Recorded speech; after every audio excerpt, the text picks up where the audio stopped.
Hi കൂട്ടുകാർ, അസ്സലാമു അലൈക്കും വറഹ്മത്തുള്ളാഹി തആല വബറകാതുഹു. 2025 ഫെബ്രുവരി 9 പൊതുപരീക്ഷ 7ാം ക്ലാസ്സിൻ്റെ നടന്ന തസ്കിയത്തുൽ വിൽദാനിൻ്റെ തജ്വീദുൽ ഖുർആനിൻ്റെ ചോദ്യപേപ്പറുമായിട്ടാണ് ഞാൻ വന്നിരിക്കുന്നത്. നമുക്ക് ചോദ്യങ്ങൾ ഏതൊക്കെയാണ് വന്നത് എന്ന് വോയിസിലൂടെ കേട്ട് മനസ്സിലാക്കാം, ഉത്തരങ്ങളും പറയാം. അപ്പോൾ വീഡിയോ ആയിട്ട് ചെയ്യാത്തത് നമുക്ക് 7ാം ക്ലാസ്സിലേക്ക് റിവിഷനായിട്ട് ചോദ്യപേപ്പർ ചെയ്യണം. അപ്പോൾ അതിന് മുമ്പ് അതിന് സമയമില്ലാത്തത് കൊണ്ടാണ് എല്ലാവരും ക്വസ്റ്റ്യൻ പേപ്പറിൻ്റെ ചോദ്യം ഉത്തരവൊക്കെ ചോദിച്ചിട്ട് ഇങ്ങനെ മെസ്സേജ് ചെയ്യുന്നുണ്ട്. അപ്പോൾ അവർക്ക് ഓരോരുത്തർക്കും പറഞ്ഞു കൊടുക്കാൻ, ഓരോരുത്തർക്കും വ്യത്യസ്ത ചോദ്യങ്ങളാണ് ഓരോരുത്തരും മെസ്സേജ് ചെയ്യുന്നത്. അപ്പോൾ അതുകൊണ്ടാണ്. അപ്പോൾ അതൊക്കെ എല്ലാവരും മനസ്സിലാക്കണം. അപ്പോൾ അവർക്ക് ചോദിക്കുന്നവർക്ക് ഈ ലിങ്കുകൾ ഷെയർ ചെയ്യുക എന്ന് കരുതിയാണ് ഞാനിങ്ങനെ വോയിസുള്ളൊരു വീഡിയോ ചെയ്യുന്നത്. അപ്പോൾ എല്ലാവരും മനസ്സിലാക്കുക.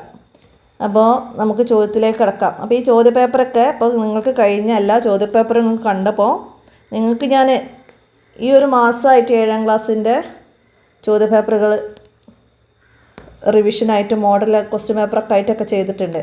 ആ ക്വസ്റ്റ്യൻ പേപ്പർ മാത്രം പഠിച്ചവർക്ക് ഈ ചോദ്യപേപ്പർ എക്സാം എഴുതിയാൽ തന്നെ 70 മാർക്കിൽ മുകളിൽ വാങ്ങാൻ കഴിയുന്ന രീതിയിലാണ്. എന്താ വെച്ചാൽ ചോദ്യപേപ്പർ പറയുന്നതും കൂടിയിട്ട് അതിൻ്റെ കൂടെ ഞാൻ ആ പാഠത്തു നിന്ന് വരുന്ന ഇമ്പോർട്ടൻ്റ് കാര്യങ്ങളൊക്കെ ഉൾപ്പെടുത്തിയിട്ടാണ് ഞാൻ ചോദ്യപേപ്പർ വീഡിയോ ചെയ്യുന്നത്.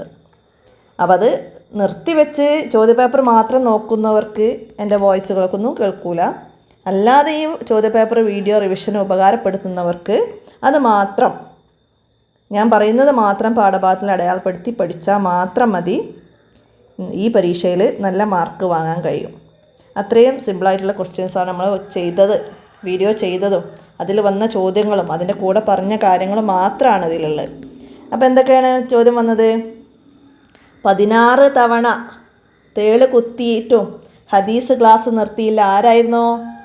ഇമാം മാലിക് റളിയല്ലാഹു അൻഹു. ഇമാം മാലിക് റളിയല്ലാഹു അൻഹു 16 തവണ തേള് കുത്തിയിട്ടും ക്ലാസ് നിർത്തിയില്ല. അപ്പോൾ അത് അടയാളപ്പെടുത്താം. അടുത്തത് ഖുൽ ഹുവല്ലാഹു അഹദ് എന്ന സൂറത്തിൻ്റെ പേരുകളിൽ പെടാത്തതാണ് ഇവിടെ ചോദിച്ചത്. അപ്പോൾ പേരുകളിൽ പെടാത്തത് ഏതാണ്? ഇവിടെ തൗഹീദ്, സ്വമദ് ഒക്കെ ഉണ്ട്. അപ്പോൾ അതൊക്കെ അതിൽ പേരാണ്. അപ്പോൾ ഇതിൽ അഹദ് എന്നുണ്ട്. ഖുൽ ഹുവല്ലാഹു അഹദിൻ്റെ അഹദ് അവിടെ കൊടുത്തിട്ടുണ്ട്. പക്ഷേ അഹദ് എന്ന് ആ സൂറത്തിന് പേരില്ല. അപ്പോൾ അതാണ് ശരിയായത്. അടുത്തത് ഇന്നി അക്റഹു അൻ നകൂനു ഫൗക്കക. ഇത് പറഞ്ഞതാര്? ആരാ പറഞ്ഞത്? അബുൽ അയ്യൂബി റളിയല്ലാഹു അൻഹു ആണ് പറഞ്ഞത്. അബുൽ അയ്യൂബി ഫഖാല അബുൽ അയ്യൂബി റളിയല്ലാഹു അൻഹു ആണ് അത് പറഞ്ഞത്. അടുത്തത് തത്ലുബുർ റീഹ മിമ്മ ഫീഹി. ആ ബൈത്താണ് ഹുസ്രാൻ. ഹുസ്രാൻ എന്ന ഒന്നാമത്തെ ലൈൻ തന്നെയാണ് അതിൽ വന്നത്. ലാ യസ് അദു കസ്ലാനീത്ത്. അപ്പോൾ അവിടെ ഹുസ്രാൻ എന്നതാണ് അവിടെ ടിക്ക് ചെയ്യേണ്ടത്. അടുത്തത് എന്താണ്? കൽബുൽ ഖുർആൻ എന്ന് പേരുള്ള സൂറത്ത് ഏതാണ്? യാസീനാണ്. കൽബുൽ ഖുർആൻ എന്ന പേരുള്ളത്, ഖുർആനിൻ്റെ ഹൃദയം എന്ന് പേരുള്ളത് യാസീൻ.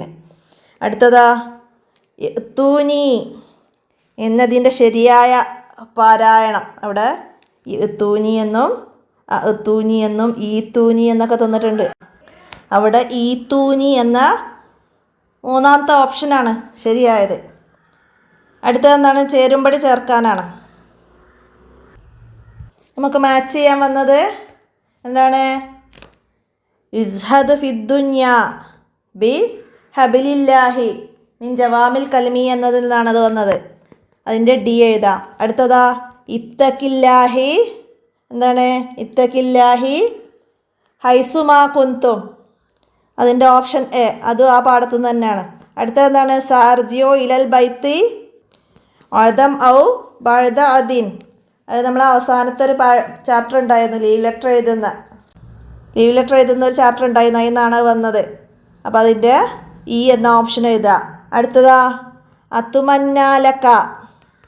അത്തുമന്നാലക്ക എന്താണ്?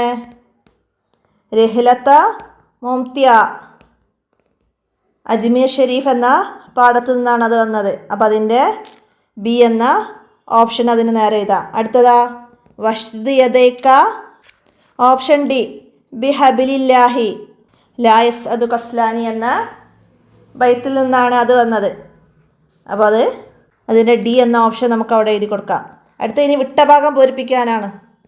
സൂറത്തുൽ ഇഖ്ലാസ് ഖുർആനിൻ്റെ 1/3 തുല്യമാണ്. അപ്പോൾ അവിടെ വിട്ട ഭാഗത്ത് 1/3 എന്ന് എഴുതി കൊടുക്കാം. അടുത്തതാ തോഇറത്ത് എന്ന വാക്കിൻ്റെ അർത്ഥം. തോഇറത്ത് എന്ന വാക്കിൻ്റെ അർത്ഥം എന്താണ്? വിമാനം എന്നാണ് തോഇറത്ത് എന്ന വാക്കിൻ്റെ അർത്ഥം. അടുത്തതാ ദ ഇത്തക്കാസുലു ഡേഷ് തത്തുലുബഹ. ദ ഇത്തക്കാസുല ഡേഷ് തത്തുലുബഹ എന്താണ് അവിടെ? ഫിൽ ഹൈറാത്തി എന്ന് ചേർത്ത് കൊടുക്കണം. ലായഷ് അത് കസ്ലാനിലെ അവസാനത്തെ ലൈനാണ്. അപ്പോൾ ഫിൽ ഹൈറാത്തി എന്നവിടെ എഴുതി കൊടുക്കണം. അടുത്തത് എന്താണ്? സുൽത്താനുൽ ഹിന്ദിൻ്റെ മക്ബറ ഡേഷിലാണ്. എവിടെയാണ്? അജ്മീറിലാണ്. അജ്മീർ ഷെരീഫ്. അവിടെ അജ്മീർ എന്ന് എഴുതാം. അടുത്തത് എന്താണ്? മുകളിൽ സ്വാദിൻ്റെ തലയുള്ള ഹംസയെ ഡേഷ് ഓതുമ്പോൾ ഉച്ചരിക്കരുത്. എവിടെയാണ് ഉച്ചരിക്കാൻ പാടില്ലാത്തത്? ചേർത്തി ഓതുമ്പോൾ ഉച്ചരിക്കരുത്. അവിടെ ചേർത്തി എന്ന് എഴുതാം. സ്വാദിൻ്റെ തലയുള്ള ഹംസയെ ചേർത്തി ഓതുമ്പോൾ ഉച്ചരിക്കരുത്. തുടക്കത്തിലാണെങ്കിൽ ഉച്ചരിക്കണം. അടുത്തത് എന്താണ്? അലാ ദാവൂദ എന്നതിൽ ഡേഷ് എന്ന റസ്മുൽ ഉസ്മാനി നിയമമുണ്ട്. ദാവൂദ് എന്നതിൽ ഹദഫാണ്. ഹദഫ് റസ്മുൽ ഉസ്മാനി ഹദഫിൻ്റെ എഴുത്ത് രീതിയാണ്. അപ്പോൾ അവിടെ ഹദഫ് എന്ന് നമുക്ക് എഴുതി കൊടുക്കാം. അടുത്തത് ബിസ്മില്ലാഹിർ റഹ്മാനിർ റഹീം. ഇത് ഏത് ലിപിയാണ്? ഞാൻ റിവിഷൻ ക്ലാസ്സൊക്കെ എടുക്കുമ്പോൾ പറഞ്ഞിട്ടുണ്ട്. ബിസ്മില്ലാഹിർ റഹ്മാനി റഹീം എന്നതും അൽഹംദുലില്ലാഹി റബ്ബിൽ ആലമീൻ എന്നതുമാണ് നിങ്ങൾക്ക് ഉദാഹരണങ്ങൾ വന്നത്. അപ്പോൾ അത് രണ്ടും നന്നായി മനസ്സിലാക്കി വെക്കണം ഏത് ലിപിയാണെന്നുള്ളത്. അപ്പോഴാണ് നമുക്കിതുപോലെ വന്നാൽ എഴുതാൻ കഴിയുള്ളൂ. ഇവിടെ ബിസ്മില്ലാഹിർ റഹ്മാനിർ റഹീം എന്നത് ഹത്തുസുലുസാണ്. ഹത്തുസുലുസ്. അപ്പോൾ അവിടെ ഹത്തുസുലുസ് എന്ന് എഴുതാം. ഒറ്റവാക്കിൽ ഉത്തരം എഴുതാനുള്ളതാണത്. അടുത്ത ഇനി ഉലായിക്ക എന്നതിലെ റസ്മുൽ ഉസ്മാനി നിയമം ഏത്? ഉലായിക്ക എന്നത് സിയാദയാണ്. അവിടെ എന്താണ്? അക്ഷരം അധികരിച്ചിട്ടുണ്ട്. അവിടെ വർദ്ധിച്ചിട്ടുണ്ട്. ഒരു വാവിന് സുക്കൂനുള്ള ഒരു വാവ് ഊ കഴിഞ്ഞിട്ട് വരും. അപ്പോൾ അവിടെ സിയാദ അക്ഷരം കൂടുതലാക്കൽ. അപ്പോൾ അവിടെ സിയാദ എന്ന് എഴുതിയാൽ മതി. അടുത്തത് ഇൽമു പഠിക്കുന്നവർക്ക് വഴി എളുപ്പമാക്കും. എവിടേക്കുള്ള വഴിയാണ്? സ്വർഗത്തിലേക്കുള്ള വഴി എളുപ്പമാക്കും. ഇൽമു പഠിക്കുന്നവർക്ക് സ്വർഗത്തിലേക്കുള്ള വഴി എളുപ്പമാക്കും. അടുത്തത് ഹോസ്പിറ്റൽ എന്നതിൻ്റെ അറബി പദം. ഹോസ്പിറ്റലിൻ്റെ അറബി പദം എന്താണ്? മുസ്തഷ്ഫ. നമ്മൾ ആ ലീവ് ലെറ്റർ എഴുതുന്ന ആ ചാപ്റ്ററിൽ നിന്നാണ് അത് വന്നത്. ഷാഫി ഹു അല്ലാഹു എന്ന പാഠത്തിൽ മുസ്തഷ്ഫ എന്നാണ് ഹോസ്പിറ്റലിൻ്റെ അറബി. അടുത്തത് എല്ലാ ഫർള് നിസ്കാരങ്ങൾക്ക് ശേഷം ഓതൽ സുന്നത്തുള്ള ഒരു സൂറത്ത് ഏതാണെന്നാണ്. ഏതാണ് സൂറത്ത്? സൂറത്തുൽ ഇഖ്ലാസ്. എല്ലാ ഫർള് നിസ്കാരങ്ങൾക്കും ശേഷം ഓതൽ സുന്നത്തുള്ളൊരു സൂറത്ത് സൂറത്തുൽ ഇഖ്ലാസ്, ഖുൽ ഹുവല്ലാഹു അഹദ് എന്നൊക്കെ എഴുതാം. അടുത്തത് എന്താണ്?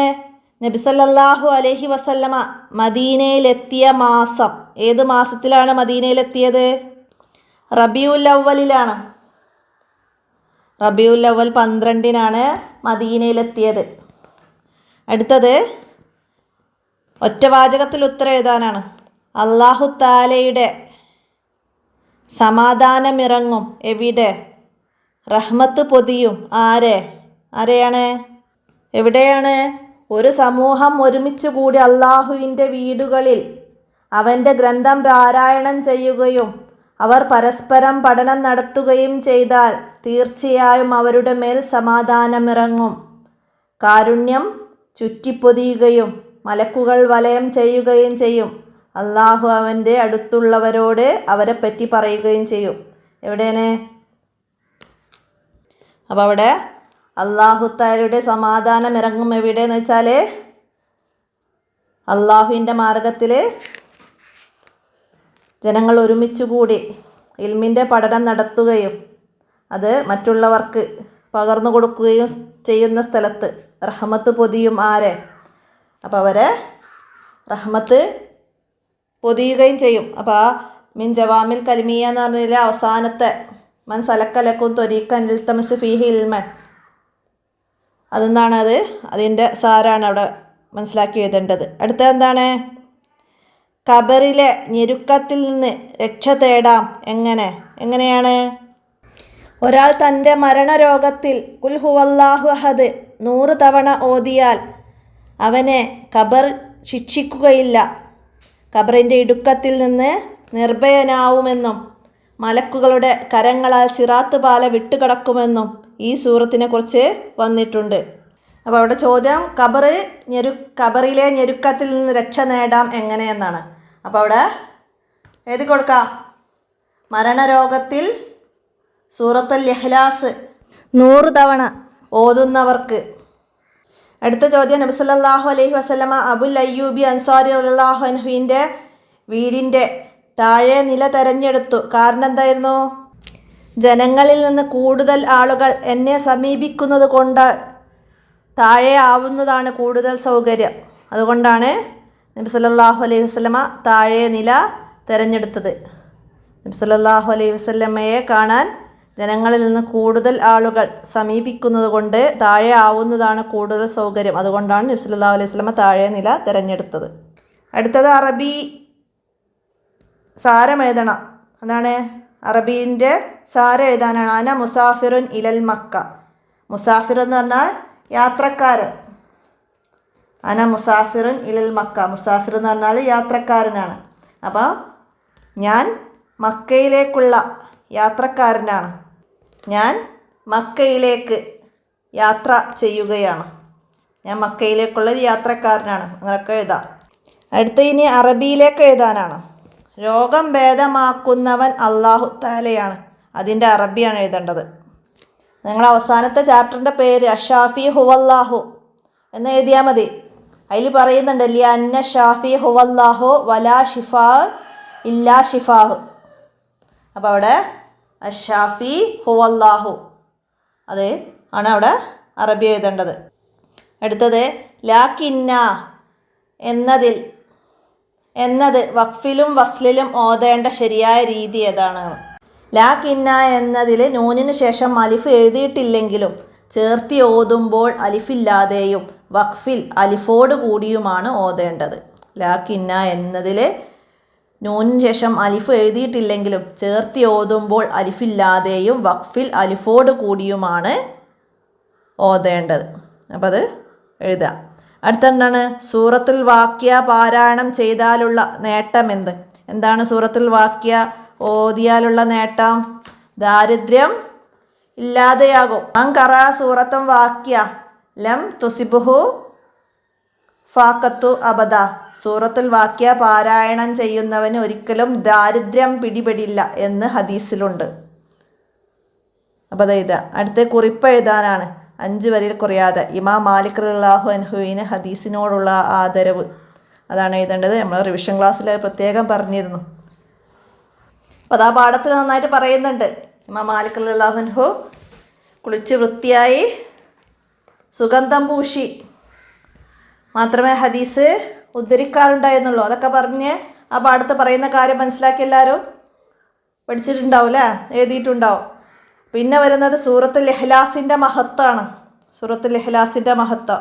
അപ്പോൾ നമ്മൾ സൂറത്തുൽ ഇഖ്ലാസിനെ കുറിച്ച് പഠിച്ച കുറേ കാര്യങ്ങളുണ്ട്. അതൊക്കെ എഴുതി വെച്ചാൽ മതി. ഒരാൾ തൻ്റെ മരണരോഗത്തിൽ ഖുൽ ഹുവല്ലാഹു അഹദ് 100 തവണ ഓതിയാൽ അവൻ്റെ ഖബറിൽ ശിക്ഷയുണ്ടാവുകയില്ല, ഖബറിൻ്റെ ഇടുക്കത്തിൽ നിന്ന് നിർഭയനാകും, മലക്കുകളുടെ കരങ്ങളാൽ സിറാത്ത് പാലം വിട്ടുകിടക്കുമെന്ന് ഈ സൂറത്തിനെ കുറിച്ച് വന്നിട്ടുണ്ട്. അതുപോലെ 1,00,000 തവണ ഈ സൂറത്ത് ഓതിയാൽ അള്ളാഹുവിൽ നിന്ന് അവൻ്റെ ശരീരത്തെ അവൻ വാങ്ങിയവനായി.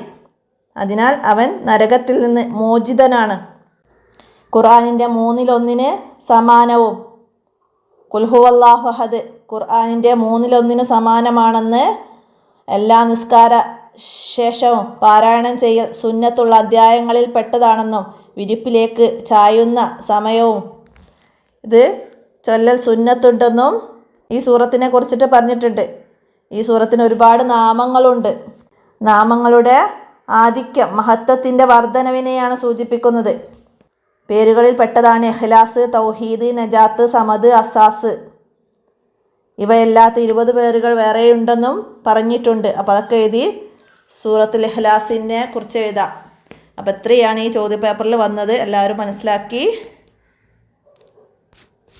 കൂട്ടുകാർക്കൊക്കെ വീഡിയോ ഷെയർ ചെയ്ത് കൊടുക്കുക. നമുക്ക് വീഡിയോ വിശദമായിട്ട് അടുത്ത വർഷം എക്സാം എഴുതുന്നവർക്ക് പഠിക്കാവുന്ന രീതിയിൽ ചെയ്യണം. ഇൻഷാ അല്ലാഹ്. അള്ളാഹു തൗഫീക്ക് നൽകട്ടെ. എല്ലാവർക്കും ഉയർന്ന മാർക്കൊക്കെ ലഭിക്കട്ടെ. ഇന്നത്തെ വീഡിയോ ഇവിടെ അവസാനിപ്പിക്കുകയാണ്. അസ്സലാമു അലൈക്കും വറഹ്മത്തുള്ളാഹി വബറകാതുഹു.